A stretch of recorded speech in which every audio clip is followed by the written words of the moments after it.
Ever stop and wonder why you always buy the same brand of phone or go to the same coffee shop every morning? It can feel like some kind of magic, right?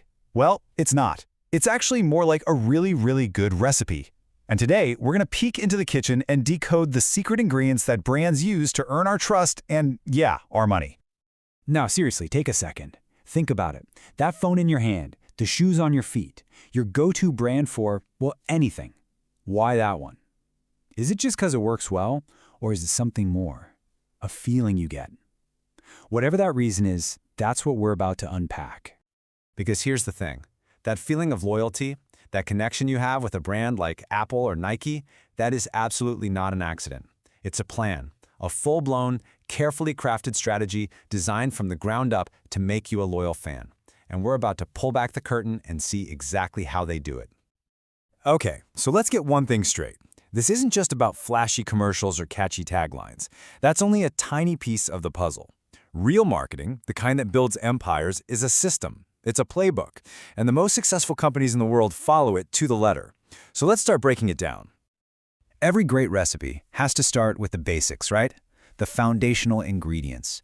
In marketing for decades, that foundation has been the 4 Ps: product, price, place, and promotion. These 4 things are the building blocks behind pretty much every successful brand you can name. First up, the main event, the product. This is the actual thing, the core offering. And here's what's crucial. It has to solve a problem for you or fulfill some kind of desire. Just think about an iPhone. Is it just a phone? No way. It's a status symbol, a powerful camera, your connection to the world, all wrapped up in this sleek little package. Now that's a powerful product. All right, next ingredient, price. And listen, this is so much more than a number on a tag. The price sends a huge signal about quality, about value, about who this thing is for. You take a budget airline like Ryanair. Their low prices are basically shouting, "We're cheap and we get you there." That price isn't just a detail, it's their entire identity. So, you've got a great product, you've figured out the price, but how do people actually get their hands on it? That's place. It's all about distribution, being where your customers are. And nobody, I mean nobody, does this better than Coca-Cola. You can find a Coke pretty much anywhere on Earth. That insane availability is a massive part of their success. And finally, the last of the original 4, promotion. This is the part we all see. It's how a brand tells its story, how it convinces you to pay attention. It's the ads, the social media, all of it. You know those Coca-Cola holiday commercials? They're not just selling you a fizzy drink. They're selling you cozy, happy holiday feelings. That's promotion at its absolute best. But here's the twist. That classic recipe, the 4 Ps, it was built for a world that mostly just made, well, stuff.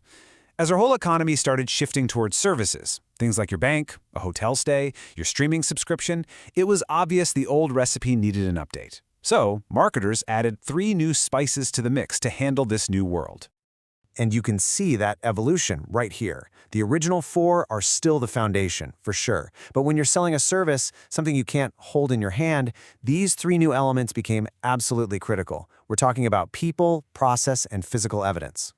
So what's the first new spice? People. This one is huge, because with a service, the person delivering it is a massive part of the experience. Think about Starbucks. The barista who remembers your name and your complicated order, that's not just a nice bonus. That's marketing. They are trained to create that friendly, personal experience to keep you coming back. Next up, process. This is all the behind-the-scenes stuff that makes everything run like clockwork. And the undisputed king of process? McDonald's. That incredibly efficient system they have means you get the exact same Big Mac made the exact same way in pretty much the same amount of time, whether you're in Dallas or Dubai. That consistency is their secret weapon. And the final piece of our expanded recipe, physical evidence. Okay, you can't touch a great hotel stay, right? It's an intangible thing. So you look for clues to tell you if it's high quality. When you walk into a nice Hilton hotel, the clean lobby, the crisp uniforms, the quality of the furniture, all of that is physical evidence that signals, hey, you're about to have a premium experience. So, we have our 7 ingredients all laid out on the counter, but, just having a pile of flour and sugar doesn't get you a cake. You need a technique. You need a method to combine them into something amazing. And this, my friends, is where the real art of marketing kicks in. One of the most powerful techniques is something called the STP model.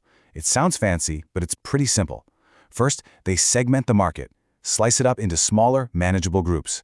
Then, they target one or more of those specific groups. And finally, they position their product in a way that creates a unique identity in the minds of that target audience. Look at Diet Coke. They specifically target health-conscious people and position their drink as a smart, guilt-free choice. And you know that whole STP thing, it's just one part of a much bigger strategic plan. It all starts with a mission. Then brands analyze everything, set clear goals, and then they formulate that STP strategy. It's only after all that groundwork is laid that they actually start developing the marketing mix, our 7 Ps. See, it's not random. It's a deliberate, step-by-step process. So there you have it. You've got the playbook now. You understand the recipe. And this isn't just for business students or marketers anymore. This is a toolkit that you can use to deconstruct and understand the world of brands all around you. You're not just a consumer anymore. You're a critic. You can see how the sausage gets made. Let's just run through that toolkit one last time. You've got product, price, place, promotion, people, process, and physical evidence. These 7 ingredients, when they're combined with skill and strategy, are what create the powerful brands we all know and, sometimes, love. So here's my challenge for you. The next time you walk into your favorite coffee shop, or you see an ad that really grabs you, or you use an app you love, stop for a second. Look past the surface. Can you spot the 7 Ps at work? Can you see the recipe? Because I promise, once you start looking for it, you'll never see brands the same way again.